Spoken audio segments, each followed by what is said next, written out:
If you're listening to this, then that means you were likely one of the original ICology podcast listeners. And for that, thank you.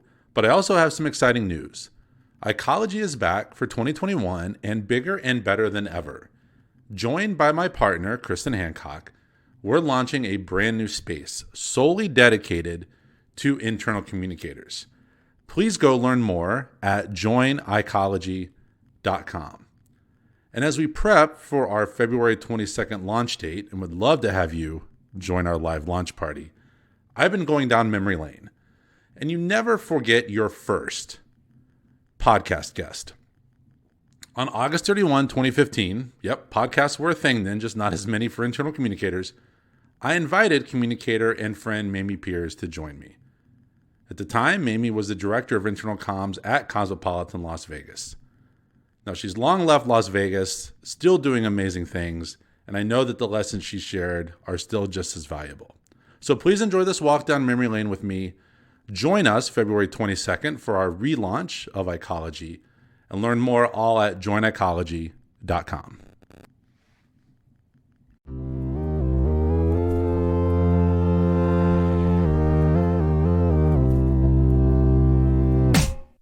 Welcome to our very first edition of ICology. I'm your host, Chuck Gose. Again, really excited to kickstart this podcast, and I'm guaranteeing that if you're a fan of internal communication, employee engagement, and technology, you'll also be a fan of this podcast, fingers crossed. When I was thinking about who I wanted as a first guest, one name came to mind. They couldn't do it. So we've got Mamie Peers on. I'm kidding. Mamie was the first person that came to mind. We have a lot of fun. So welcome, Mamie, to the ICology podcast. Thank you, Chuck. I am honored to be your second choice as a guest. Well, one of the reasons I wanted Mamie on here, other than, of course, her being awesome, is because of a presentation she made in Las Vegas. So this past March, Mamie and I were both part of Reagan's Best Practices in Digital Employee Communications event. And in my opinion, I was in the audience. I did not speak, just sort of help MC the show a little bit. But from my impression, Mamie stole the show. It was an amazing blend of information, lessons learned, and a little bit of humor sprinkled in. So, but I know that not everybody's been to Vegas, perish the thought. Or honestly knows a lot about Las Vegas and the industry there. So, Mamie, why don't you talk a little bit about what makes the Cosmopolitan different, as well as your role there at the Cosmopolitan and the team that you work with? Okay, great. We are a hotel and casino in the heart of the Las Vegas Strip, and we're an independent hotel. So unlike many of the resorts in the city, we are owned and operated by a single owner, Blackstone, and we have about 3,000 rooms, or almost 3,000 rooms, and about 5,000 employees. We call them co-stars. We have 3 pools, 17 restaurants, 15 retail stores, an event center that's beautiful. It's called the Chelsea. We have about 300, seasonal employees, and so that gives you kind of the scale of what we're talking about. And the Cosmopolitan is opened in December of 2010 when Las Vegas, when the market and all across America was experiencing a recession. But so we had to, when we opened, we knew we had to be different, and we had to, we saw an opportunity to compete in a way Las Vegas hadn't seen before.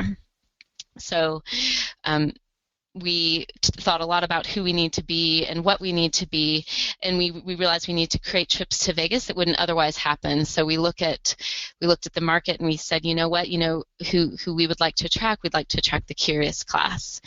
And so we kind of defined everything we do around our target psychographic. So this group of individuals that we think are creative, inventive, imaginative, artistic, broad-minded. These are just kind of some of the words that we use to describe them. They're interested in the arts and events. They're adventurous and love foreign foods. So we designed everything at the Cosmopolitan around that individual, including who we aim to hire. So some of the things that we do at the Cosmopolitan that makes us different than the competitors that are right next door is we, for example, have an interactive art program. So we have artists in residence who live with us and work here with our guests in P3 Studio. We chose to use in our lobby, for example, digital art that changes regularly. You know, every minute you could probably head down there and see something new and different every time you come to the Cosmopolitan. So these are kind of some of the things that set us apart. Does that answer your question, Chuck? Yeah, well, and I remember during your presentation, you showed a really interesting chart that showed sort of what you taught it like the psychographic. I love that word. But you showed a chart where Cosmopolitan was very different from the other Vegas hotels. Yes. And then since then, so since 2010, you guys have noticed a shift where other hotels are beginning to copy what you guys have done. Yeah, we've had a number of competitors enter the market that aim to kind of that are using art in the same way that we might use art or a similar way, and who are offering some of the experiences that we offer. Have put animals in their ads, for example, when and are offering similar buffet experiences or mimicking the signage that we use. And so we're kind of challenged by the real estate and how do we stay different and stay ahead and lead culture. That's what we aim to do rather than reflect it. When new resorts started to open, now that the market has picked back up just a little bit, we're always thinking, gosh, what do we need to do to stay ahead and to continue to be design driven and spirited and vibrant? That's how we would define ourselves, and continue to push out into the edge of this quadrant that we developed. To stay ahead of the market and to continue to attract our guests who really like to see new concepts. They're interested in experiences they can't get anywhere else, and that's what we would like to provide. So if our competitors are offering it, obviously we need to think of something new and different. All right, so you are the Senior Director of Internal Communications there at Cosmopolitan. Yes. So what kind of describe, because I know a lot of other communicators, they like to know how teams are structured, who's involved, and I know your responsibilities have sort of blended beyond that. But just talk a little bit about that internal comms function and how it works at a hotel and resort and casino. Yeah, so our team, I report to the Chief Marketing Officer, Lisa Marchese, and who reports to our CEO, Bill Macbeth, and our team is right now composed of, there are three of us, myself and then two managers, and we aim to be extremely diverse in our technical skill set, so we could all get out and take a photograph if we need to. We can all edit HTML to at least a basic level. We also partner with a couple of contractors or individuals when we need to help shoot video, for example, or work on some other compelling campaigns as necessary. But what the advantage of us really that we have at the Cosmopolitan is that we turn the outside in. So we use a lot of our external assets that we use with our guests, with our co-stars. So it's a distinct advantage that we have. I mean, of course, anyone can do it, but we happen to have quite a bit of creative assets at our fingertips. And because we like to treat our people, our co-stars, like customers and our guests, we use our external creative quite a bit, and use the same spirit same content that we use to inspire the curious class to come check us out. We use the same kind of information to keep our co-stars engaged in the company, because one of the key differentiators for us, people can mimic our signage, they can mimic our room product, if they can maybe mimic our pools, but one thing they can't mimic is the experience that they get when they arrive, and that's driven by our co-stars and what they deliver when you get here, that they're authentic, authentic, they're genuine. Our people truly love our guests and are aiming to help them experience Vegas in a different way. And so we'd like to keep them highly engaged, so we use our external creative kind of to do that. And in the same way we hope to pique curiosity of our guests, that's what we aim to do internally. And so that's a great segue, because one of my favorite stories about something you did is using some of that external creative and bringing it internal. So when we were at this Reagan event in Las Vegas, we had a break for lunch. Mamie spoke right after lunch, and we had a break. So packing up lunch to get ready to go upstairs, and Mamie just sort of said in passing, "Sorry, I've got to leave. I've got to go feed the bear." And it was one of those things, I was busy, and she said it and was gone. And I thought to myself, I'm thinking, did she just say feed the bear? Like, surely I misheard, or was this some sort of weird Mamie phrase or something I didn't understand, a Vegas term? But no, she meant feed the bear. So we all get back up to the conference room, and we walk in, and there is a grown man in a suit with a bear head, wearing a bear head on top, and nobody knew what to expect. It sort of was cool but creepy. The bear sort of walked around the room. He didn't talk to anybody. I know that's following like the old mascot rules. They can't talk. He would sit by people. He would sort of stare them down. He would hand them a business card that would say, like, meet me online. People were interested, but also sort of put on edge a little bit. So I've set you up for this, Mamie, but why don't you sort of talk about your bear? Okay. Well, he turned down my cannoli, by the way. I want you to know. Well, it shows what kind of bear he is. I guess he's a healthy one. I don't know. And he was, actually. He's quite fit. So this goes back. So one of the things we try to do with our guests and with our customers is, first of all, break through the clutter. So I think the thing we often miss as communicators when we're thinking about stuff is like, what's our message? What are we trying to get across? And that's important, but we always layer on top of that, how are we going to make people just interested so they even care, so that they click through? And we do that. One of the ways that we do that is we blend offline and online. So, and I like to surprise people. We like to do things that people didn't see coming. But, which you did a good job of at the event. Yeah, I think I did. I freaked people out a little bit, but then once and you guys experienced it a little out of context. When you came in, you might not have noticed the movie that was showing also on the screen, a film that we created for Trop Fest. So we were host to Trop Fest, which is a film festival, and the Cosmopolitan. We invited all of these people that love to see independent new films, short films, to the Cosmopolitan. So anyway, we hosted that film festival, and the Cosmopolitan wanted to be part of it. So we partnered with a team to create this video, The Bear and the Luchador. And so I asked if we could actually use that for internal purposes, because we had a costume. We were like, well, what should we do? Our co-stars ride the shuttles as they come in. So what could we do? Should we turn the shuttle? We had a benefits campaign, so we needed everyone to sign up for benefits. But I said, why don't we change a bus into a benefits bus? And we were like, we could have disco balls, we could have some music, and surprise co-stars on their way in with massages or whatever as they come in on the shuttles. But then we thought, well, that's kind of complicated. We might not be able to pull that fully off. Why don't we put a bear on the shuttles? And why don't we use of course, this bear? why not? Why not? Why wouldn't you? And why doesn't the bear carry these mysterious business cards? Because in the Trop Fest film that we created, this bear and the luchador are stuck out in the desert together, and it's a silent film. They don't say anything. There's just music, and there's like a bag of money, and there's a phone, and co-stars. We roll that. We had been rolling that on the shuttles every now and then, just to get people talking and to make them think, gosh, what, huh? Why? And so co-stars are always like, what's with the bear and the luchador? Like, what are they doing out there? I don't understand the plot.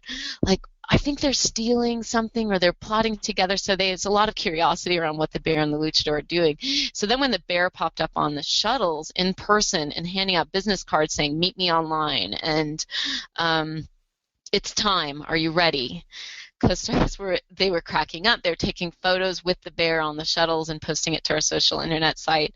But they also got an in-home mailer, so they got a print piece at home that just said, it's time. And then they open it up, and the bear and the luchador were on that print piece, and it was like, it's time to make a choice for open enrollment. But it was a really interesting piece that looked a lot like the invitations we send to our guests who visit the Cosmopolitan. Came in a very nice envelope. It looked like an invitation to do something, not a benefits letter. Mm-hmm. And so co-stars were like, oh my gosh, this is too funny. We also brought the bear into meetings, and the bear would just be sitting in a room, and then he would walk around and pass out things. So anyway, everyone was like laughing about benefit, like, oh my gosh, yes, I'll meet you online. And of course, HR had far, far, far fewer people waiting to the last minute, because everyone just wanted to get online and find out what the bear was up to and why he was involved. But it's like, we do a lot of stuff digitally, but popping up in spaces is part of what we do here to break through the clutter and just to blend offline with online. When you've got people who aren't at computers all day, like housekeepers and dealers, you have to think, gosh, what's going to make them stop for a second and be like, oh yeah, I need to do that, or I want to do that. And so we use the bear. No, like I said, it certainly it made no sense when people got in the room.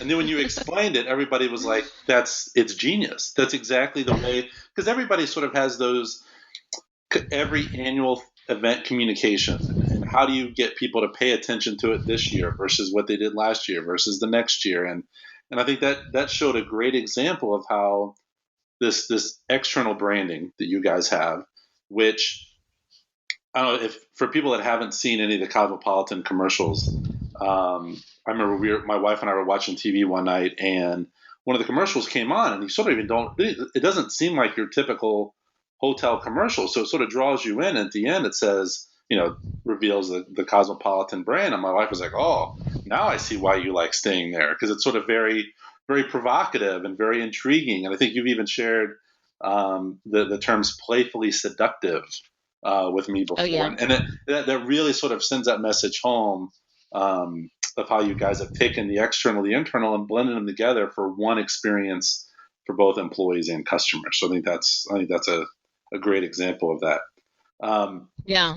One of the things, though, that fascinates me about sort of the hospitality resort, and then you throw in casino into there with you guys, is the variety of employees that you have. Mm-hmm. So talk about, quickly go through a rundown of the different types of employees you have, but then the challenges of reaching them. Yeah. So we have anywhere from, of course, CFOs and financial analysts. We have a lot of analysts in the business, and housekeepers, chefs. We have part-time banquet co-stars who come in, for big events and meetings that are hosted here in conferences. We also have dealers who have 20-minute breaks and here for 6 hours, and they might work at another resort too. A lot of we also have musicians and people. We have partners who come in. Several of our restaurants aren't owned by us, but they lease space from us, or we kind of have a partner relationship. We also have people who come in and build new stuff for us, or who do pop-up experiences. So we have a wide range of people who work with us. And I think it's just a distinct advantage that we have is that we are one resort, and so a lot of people, we have the property that we can use, and we have physical assets we can use, but most of our only about 35% of our population is actually on a computer. So to us, a huge portion of our strategy is making sure everything is accessible on mobile devices. Mm-hmm. So and within one click. So one thing we did was to improve our knowledgeable and helpful scores. So we do a guest satisfaction survey, so we find out how happy our customers are with us. And in those surveys, when I first arrived 4 years ago, one of the things that we needed improvement on was how knowledgeable and helpful our co-stars are. And so we developed our social intranet, and that's available on mobile, and we created Today, which is available in one click from any mobile phone.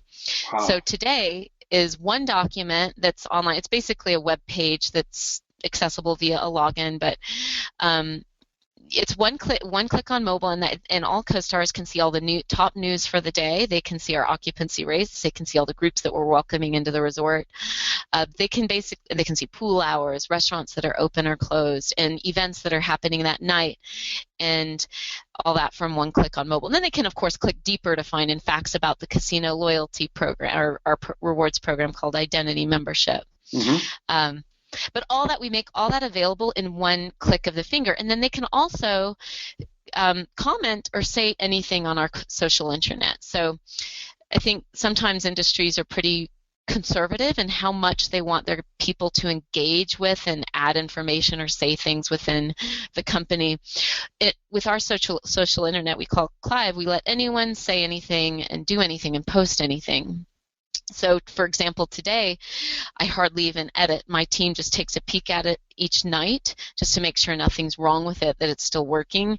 But it's all the business lines, so about 35 people contribute news to that. But anyone could contribute news and edit it and publish it, and so that it's just there. So we kind of decentralize our approach to information management too. Mm-hmm. But it makes it so that our co-stars have a voice in the company, which makes them more so. If there's something on today that they have a question about, they can just say, hey, when's this happening, or why don't you add this to this document? That would be helpful to me. So very rapidly we were able to increase our knowledgeable and helpful scores from 69% satisfaction to 81%. And that was probably largely done just by removing the barrier, right? You said one click, that they have access to information that makes them a more empowered employee, whether they're working at the pool or just need to know the pool hours or answering a guest question or whatever that might be. So now from a measurement, because a lot of communicators always want to know about measurement. Well, how many people look at it? Do you guys have any numbers? Do you know sort of, not necessarily what percentage of your workforce, because like you said, you've got people all part-time, some full-time, different hours. I mean, Vegas is 24/7. So how do you guys monitor or measure how effective that is, other than those scores that you talked about? We do. We look at clicks on the page, and in general, we have about 67% of the organization is logging in regularly to check that page and other pages. And of course, today has the most hits, but there are also many other things that they're going in to look for, and we track all of that. So we track our click-throughs on emails that we send to the organization, and we've done, we test new headlines, we test this week we're going to send an email with 2 different headlines, and we track that. We just started using a product called Quantum to look at our click-throughs. But the thing with today too, though, it's also accessible. We produce a print piece that's available as an attachment that all the departments can download and print for their teams. They can also add their news to it. So it's just a Word document that they can add their news to. So there are hundreds of co-stars, like our security co-stars, who have today in their pockets. So there's probably 300, like for example, about 200 to 300 security co-stars are looking at it via print each day rather than on mobile phones. We have some restrictions on how you use mobile during the workday, but and all the pit supervisors have it on their kind of iPads behind the table games that they're dealing to. So a lot of companies are, you hear a lot about the death of print and print being in decline, but I'm one of the people who still sees that there is a tremendous value to print. So it's interesting you bring that up and talking about the balance of print and digital being a key component for you successfully communicating to employees. Yeah, and we don't.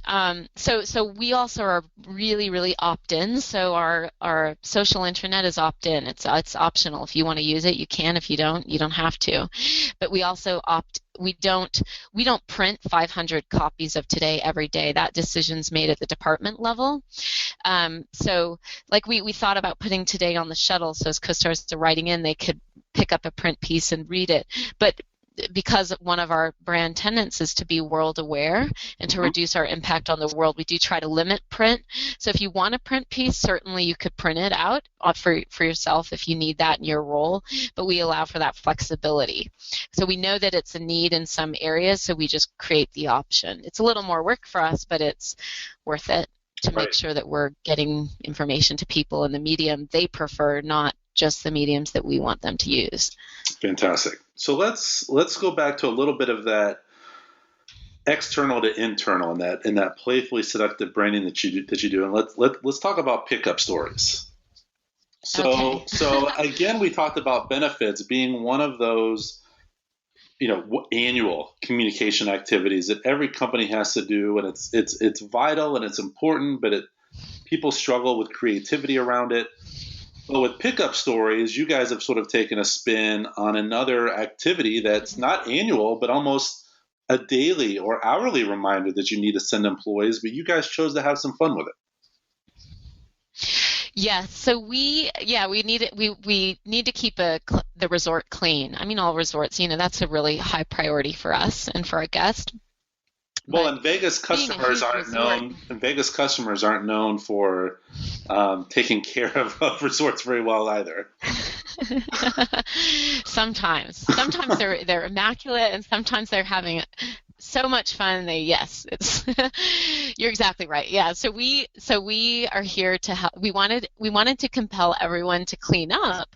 I mean, it's just part of the job. It should be a habit for us. When I walk around a resort, even when I'm at Bellagio or wherever, I find myself wanting to pick up glasses and cups and trash, because that's just part of who you should be as an employee in hospitality. I mean, I pick up little tiny pieces of trash. So anyway, how do we get there? We were like, okay, clean as you go. Okay, let's have that. What if that's just clean as you go? We're like, God, that's really boring. I mean, sure, everyone can clean as you go, but is that really going to compel people to clean up? Like, I don't think that's going to change behavior. Okay, what else would do it? So yeah, we said, who are we? What do we aim to be? And we use our brand tenet of being playfully seductive. And we said, okay, what would make this playful? And we decided to use pickup stories as the theme, like pickup lines. So we show up. This is how we launched it. We show up at I have a group that I use called the Bureau. This is a great team of a mix of co-stars who basically help us elevate communications across the resort. We develop them, we hang out with them, they're our good friends, and we teach them about communications. Likewise, they teach me and my team about the business. So anyway, we partner with them, and we killed the lights in the room. We had like dim, soft lighting in an executive meeting with all of the leaders, and we played Marvin Gaye. I had a microphone. We threw trash all over the room. We like champagne bottles, apple cores, just whatever we could find. We just brought a bunch of trash, and it was littering the room. And we challenged all of our leaders to think of a phrase, think of a line to pick up this trash. Like turn this stuff into objects of your affection. What would you say? And so you would be, oh my God, they had so much fun. They were dying laughing, and they were writing their pickup stories, and we encouraged them to post it as a status update, take a photo of the item, and then post it as a status update to our intranet. And so that was how we launched this campaign called Pickup Stories. So we had pictures of like spills in the resort, and the headline was, oh, how I slipped and fell for her. Or, there's this confetti that we shoot out into our nightclub every night, to Marquee nightclub, and sometimes the confetti ends up making its way to the floor all across the resort. So the headline there is like, they said I had to take them all. So we made it okay to pick up more than just one thing at a time. But anyway, so anyway, we made it really fun and funny to pick up, and so we had little videos that we just wrote. I mean, the Bureau and my team, we just sat down one day at lunch and just had fun writing pickup stories, and we would reveal the glass that this person was actually talking about, a dirty glass, like a short round glass with lipstick stain on his collar, and he was just irresistible, and so a co-star just couldn't resist to take him to the back of house, which is what we call the behind the scenes. And so all over the place, everyone. So then immediately people were like, "Oh my God, I can't pick up this gum wrapper without thinking something dirty about it," And so everyone was just challenged. So, like, I have a couple of quotes from other ones. Like this guy, our director of talent engagement, said of an Apple core, he said, "I stumbled upon a lonely fellow. He was a bit fruity, but at his core, he was a lovely treat. Just had to pick him up." Pound pickup story. So we had Right. a tag that we associated with it. It was fun. Yeah, we had, but it changed. It made everyone laugh, and then what was cool to me, like probably the highlight of my career, was when the public areas department, these are kind of co-stars who clean up everywhere around the resort. That's their job. They came into this meeting, the same meeting where I had the Marvin Gaye music, and they all popped in one day, like 30 of them. We actually have many more than that, but they came in and they had this huge thank you to me personally for encouraging everyone to care about the resort and to help Hmm. them out. Well, and it made So it it it was really made neat. it fun. Everybody knows that picking up trash is not fun. It's not interesting. Right. And like you said, the clean as you go is probably the typical thing that a lot of companies might use because it's simple and safe. But it was the Mhm. engagement. I'm talking about a score or a number, but that individual engagement where people knew what they had to do, but yet you can still have some fun with it. So I think that's an amazing story. And I think too, if you could go into a little bit more about the bureau, because I think what's fascinating about that is you've also uncovered some talent there at the resort that otherwise a company would not have known about. Yeah. Yeah, I mean, like we said, we as a resort, we aim to attract the curious class. And so we likewise want our employees to be creative, inventive, artistic, and imaginative, so that this isn't just a job for them, but we really, um, it's more than a job, it's an opportunity for them to make their mark. And so, um, when Vegas, when we opened in 2010, there were a lot of resorts that were going through tough times, um, and the city was going through tough times. I mean, the economy was, in a bad place, but we saw that as an opportunity to just get the very best talent we could. And so I designed the bureau to really leverage the talents and to recognize the talent that we have in the organization, to create kind of an elite group of co-stars who get the inside scoop on what's going on, who help us think through how we can be more effective as a team. And so I bring in photographers or videographers or artists and leaders who can teach our co-stars how to take great photos, or how to create a compelling video, or how to write fun headlines. We had um, Nellie O'Brien, a media trainer, come in and teach them all how to have tough conversations, because sometimes we do that in hospitality or with each other in businesses. And so we had, when she comes in to train our executives, I say, hey, can Nellie spend 2 hours with this team too? And just to enrich their lives and to keep them engaged and to help them, give them tools they can use to accelerate their career here and elsewhere if they want. But really, they give us so much, and so our goal is to give back to them. So we've had some of our co-stars in the bureau have really accelerated their photography skills and have a passion for that now. And so if I need a good photo, I know 10 co-stars here who can get us a good photo. So I said, why don't we invite them to this event and see if they're willing to take some photos for us? And they come back with the most amazing images. Hmm.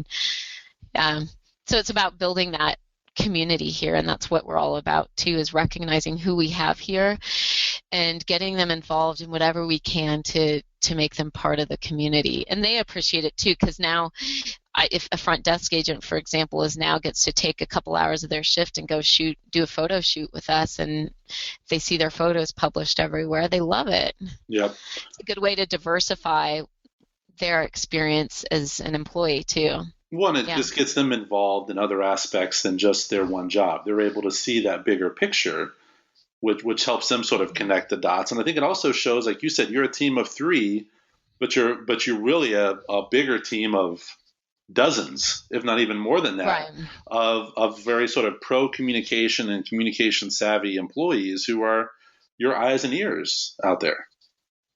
Yeah. Exactly.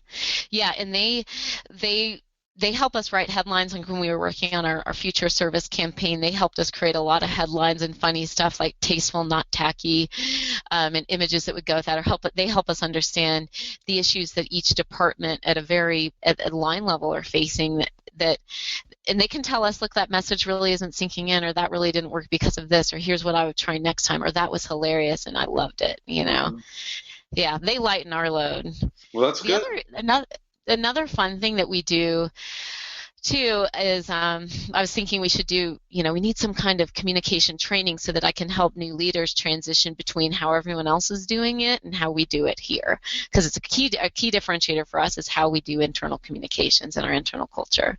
So I want new leaders when they come on board to realize we're not a memo culture. So I don't want to ever see a memo again, but rather than just saying, okay, here's a communication training class, you come in, you sit down, we teach you about memos.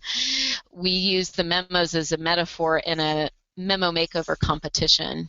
So I have, every once in a while, I kind of have an underground memo makeover competition, and we might have Moscow Mules, memos, and munchies, but I basically get 4 divisions to bring in their worst example of communications, and that's their qualifying,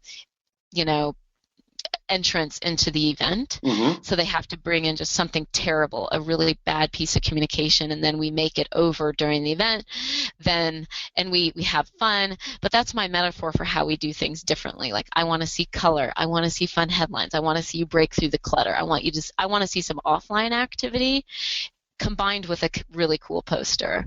So we have so much fun, and it's just, an hour to 45 minutes where we give them an intro to the brand, we make over their memo, and they're like, oh my God, you will not believe this, we are so embarrassed of this, and it makes it okay to talk about something that's just terrible. Mm-hmm. And to turn it around. So that's another fun platform that we have to be playful, but also to get some to change the culture and business, that we're in.